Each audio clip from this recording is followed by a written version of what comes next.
السلام علیکم۔ کلاس 8 والے آج کا دوسرا سبق ہے نعت۔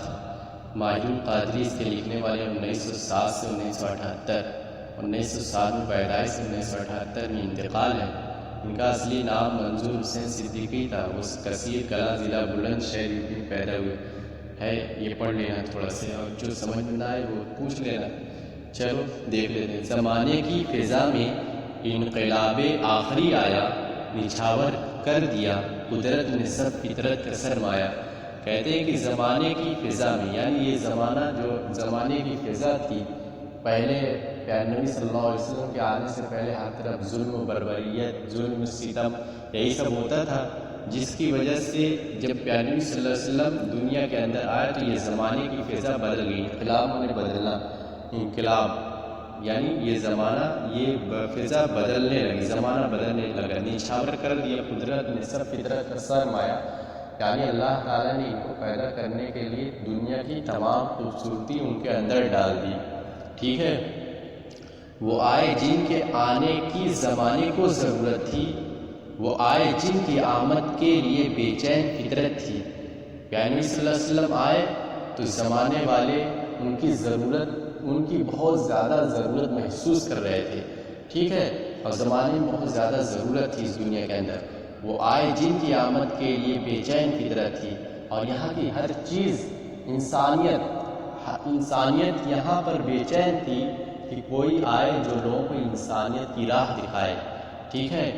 وہ آئے جن کی خاطر مضطرب تھی وادی بطحا، وہ آئے جن کے قدموں کے لیے کعبہ ترستا تھا۔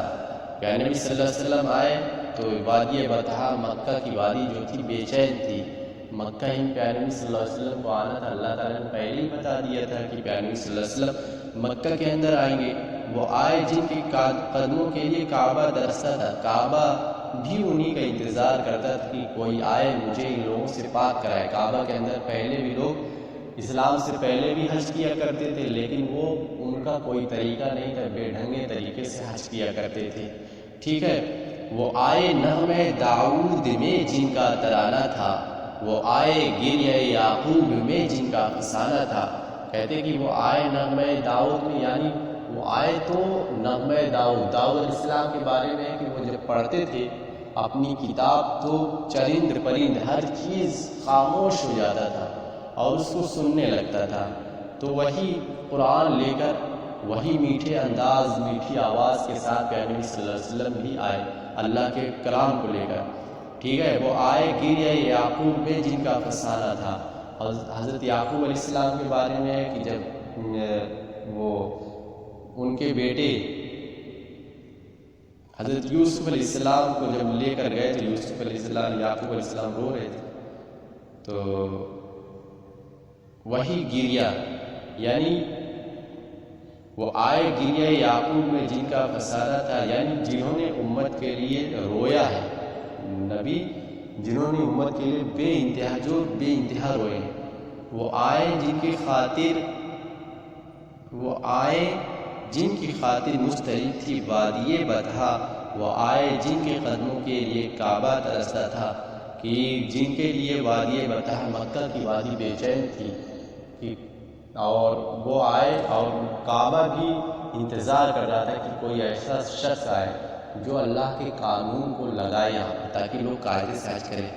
وہ آئے جن کی ٹھوکر پر نچھاور ست وتے دارا، وہ آئے جن کے آگے سرد ہر باطل کا انگارا۔ کہتے وہ آئے جن کی ٹھوکر پر نچھاور ست وتے دارا، یعنی جن کے قدموں میں، جن کے وہ آئے پیارے نبی صلی اللہ علیہ وسلم آئے جن کے قدموں میں، یعنی پیارے نبی صلی اللہ علیہ وسلم کے قدموں میں دارا سکندر، یعنی روم اور مصر، روم اور ایران کی حکومتیں، سلطنتیں، بادشاہتیں، ان کی بادشاہتیں پیارے نبی صلی اللہ علیہ وسلم کے قدموں میں پڑ گئی، ٹھیک ہے۔ یعنی پیارے نبی صلی اللہ علیہ وسلم کے زمانے میں تو صرف روم کا کچھ حصہ پتہ ہوا تھا، یہ مت لکھنا، روم کا کچھ حصہ پتہ ہوا تھا، لیکن پیارے نبی صلی اللہ علیہ وسلم کے انتقال کے بعد صحابہ نے ایران کی اینٹ سے اینٹ بجا دی، ایران کو پورا فتح کر لیا، روم کو فتح کر لیا، ہر جگہ صحابہ نے اپنی فتح کا پرچم گاڑ دیا۔ تو وہی کہہ رہے ہیں کہ وہ آئے جن کی ٹھوکر میں یعنی صلی اللہ علیہ وسلم آئے جن کے قدموں میں بادشاہوں کا روب، بادشاہوں کی حکومتیں آ کر گر گئی، وہ آئے جن کے آگے سر ہر باطل کا انگارہ۔ یہ بھی تھا کہ پیارے نبی صلی اللہ علیہ وسلم جب آئے تھے تو ایران کے اندر ایک آگ جلائی جاتی تھی، وہ آگ کئی صدیوں سے وہاں پر جل رہی تھی، کبھی بجھی نہیں تھی، لیکن پیارے نبی صلی اللہ علیہ وسلم جس دن آئے اس دن آگ بجھ گئی۔ ان لوگوں کے جو پوجنے والے تھے، جو ان کے پجاری تھے، ان لوگوں نے کہا کہ لگتا ہے کوئی بڑا واقعہ پیش آنے والا ہے دنیا کے اندر۔ اس کے 40 سال کے بعد تب پیارے نبی صلی اللہ علیہ وسلم کو نبوت دی گئی، اور لوگوں کو اس کے بعد پھر وہیں سے اسلام شروع ہوا۔ وہ آئے جن کے آگے سر ہر باطل کا انگارہ، جتنے دنیا کے اندر کفر تھے یعنی وہ تو آگ بجھی گئی، اور بھی جتنے کفر تھے، جتنے لوگ کھڑے تھے اسلام کے مقابلے میں، سب کے سب ڈھیر ہو گئے، ختم ہو گئے۔ وہ آئے جن کو دنیا نے شب غم کی سحر مانا، وہ آئے جن کو خاتم الانبیاء خیر البشر مانا۔ وہ آئے جن کو دنیا نے شب غم کی سحر مانا۔ دنیا نے شب غم یعنی تکلیف کی رات، تکلیف کی رات بہت بڑی ہوتی، کٹتی نہیں۔ اگر کسی کو رات کو تکلیف ہونے لگے وہ تو کٹتی نہیں ہے، تو لوگ انتظار کرتے ہیں کب ڈاکٹر آئے، کب اس کا کوئی علاج کرے۔ یعنی لوگ اس وقت کفر جب دنیا میں پھیلا ہوا تھا تو لوگ پریشان تھے، ایک دم ہر طرف اندھیرا تھا، کفر کا اندھیرا تھا۔ حقیقت میں تو دن رات ہوتا رہتا تھا، اس وقت کفر کا اندھیرا چھایا ہوا، تو لوگ تکلیف میں تھے اور انتظار کر رہے تھے کہ کوئی آئے جو اس اندھیرے کو ختم کرے۔ جب پیارے نبی صلی اللہ علیہ وسلم پیدا ہوئے تو لوگوں نے سمجھا کہ بس اب یہاں سے کفر ختم ہونے والا ہے۔ وہ آئے جن کو خاتم الانبیاء خیر البشر مانا۔ پیارے نبی صلی اللہ علیہ وسلم کو انسانوں میں سب سے بہترین انسان کا درجہ ہے،